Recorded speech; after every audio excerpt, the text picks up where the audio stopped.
The asset ledger screen is important to determine what assets should be funded into your trust and to determine assets for which you need to confirm or change the beneficiary. As Rule Number 8 of the Hornstein Trust Guide explains, an expensive probate may be required if you don't have a trust and also properly fund your assets into that trust. And this may be the reason you are going to the Hornstein Trust site, to avoid probate.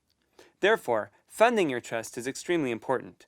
One asset that you will typically be funded into your trust will be any real estate that you own, such as your house.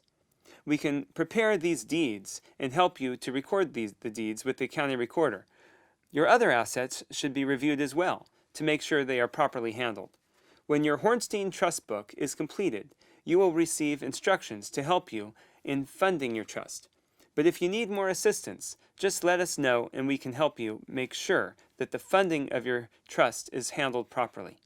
The funding of your trust starts with the information that you enter on this screen. On this screen, we want to identify your assets that will need to be funded into your trust. And we want to identify the assets that you should not fund into your trust. While it is important to actually fund your trust with assets that should be funded into your trust, it is just as important not to fund into your trust assets that should not be in your trust.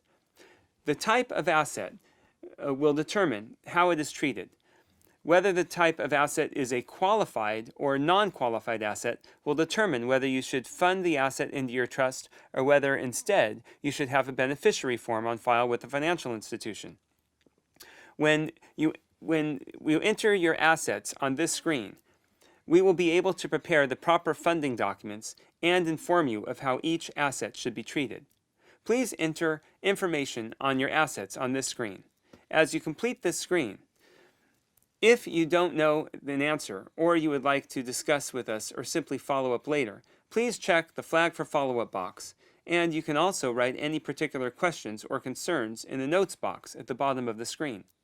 When you are ready to move on, click the Save and Continue button at the bottom of the screen to save your answers and move on to the next screen. You can always follow up with a phone call or an email or a personal visit to my office with questions or assistance in making sure that your trust is properly funded.